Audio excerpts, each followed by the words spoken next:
Hi, I'm Annie. I'm codependent.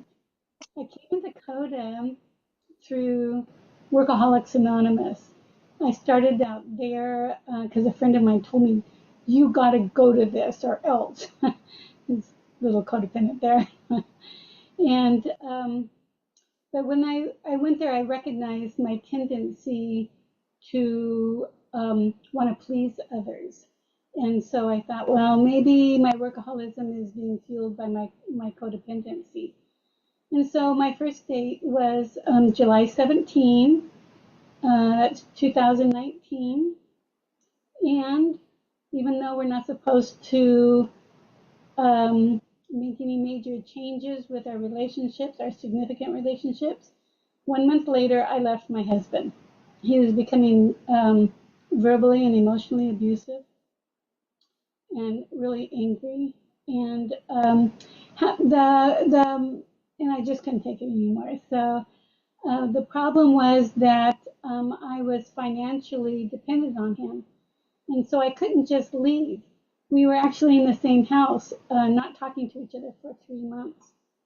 In September the same year, 2019, there was a state conference, and I found my sponsor there. And and also in that same conference, one of the speakers talked about some books that really helped her. She listed a whole bunch, and the one that stuck out for me was Women Who Love Too Much. So I found that book and I read it, and or listened to it, and I was really blown away. That had actually my thoughts that I thought about when my ex-husband and I were getting together in that book. Um, However, in a few months, I found another sponsor, and with her, I dove deeply into the 12 steps.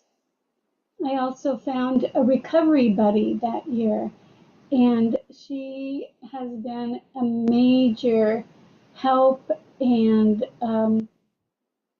just just life now a lifelong friend, and has helped me a great deal.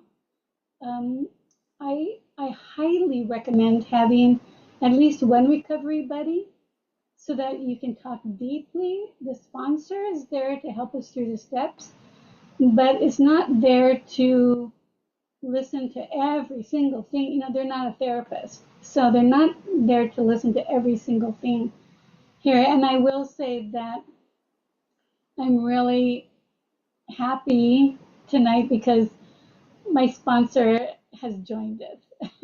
And so I'll let you guess who that is. Anyway, later in 2020, um, COVID spread. My husband lost his job. He couldn't compete with younger men, and we were running out of money. So in July 2020, we had a wonderful third anniversary. We'd lived together for several years before that. And it was really fun. And then 2 weeks later, he told me he was leaving me for Ecuador, and the plan was for him to leave in 3 years so I could get my business started. And although we're right in the middle of COVID, and my business was music, so having people coming over to my house, and and so it just wasn't happening at that point. And then in September, he said he was going to be leaving in 5 months, and that was the beginning of financial abuse. Through all of this, my sponsor was with me, listening to the horrors of my life. And like, oh my God, I am so grateful that she was there, that I had a sponsor, and that I had her. She's fantastic. I also started. I also started Laughing for No Reason. That is actually an organization called Laughter Yoga, but it's not about yoga other than breathing. It's not about yoga mats or doing exercises or anything like that. It's all about laughing. And that really helped me a great deal in becoming more optimistic and just helping with the intense emotional pain. So with my sponsor, I took about a year and a half to go through the steps, and an additional 6 months to go through the traditions.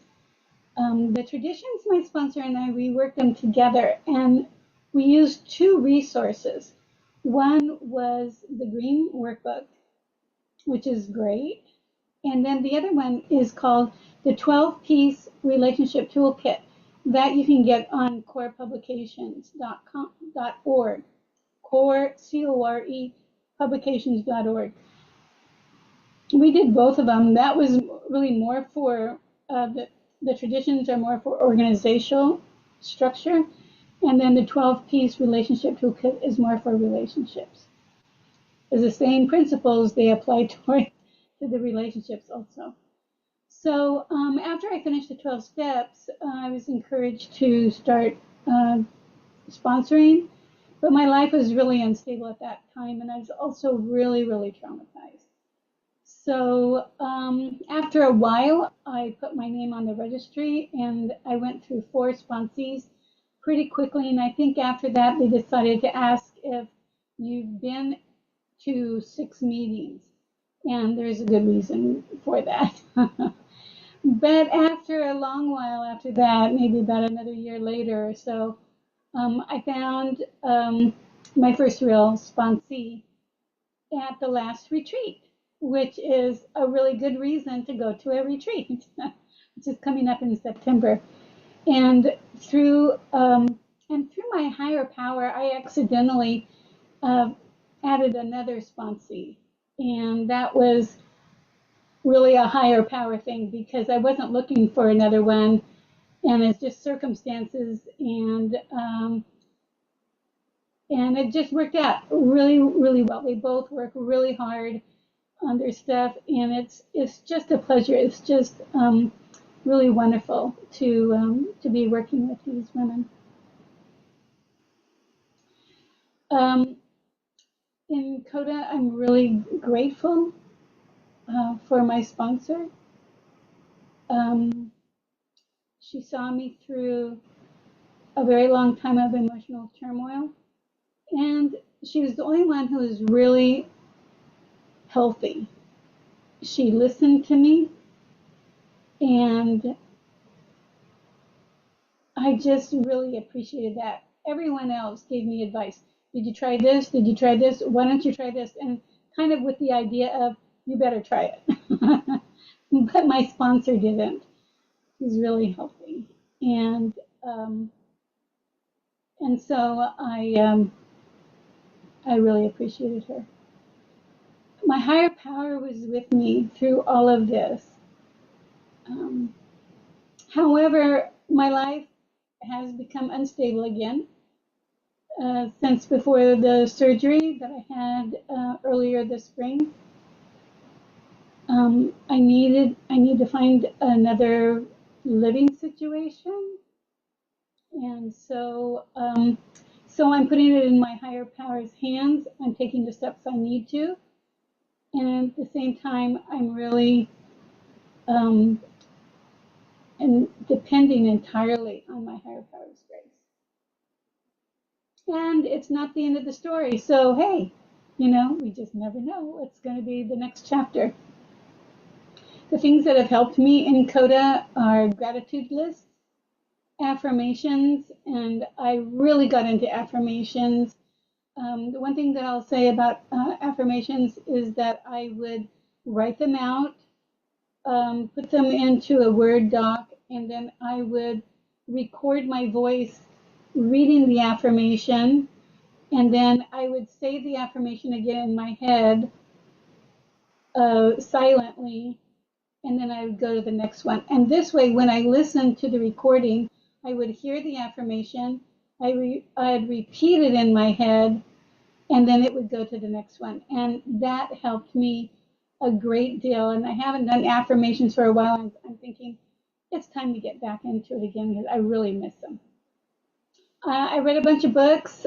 These are not CoDA endorsed, but I read a book on, I'm not giving the titles necessarily, but I read a book on sleep and where emotions come from and how to break addiction to a person, which would have been my ex-husband.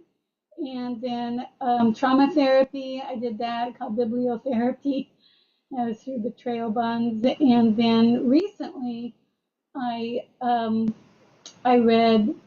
I listened to The Dance of Anger, a book on apologizing and emotional intelligence. And all of those just helped me a great deal.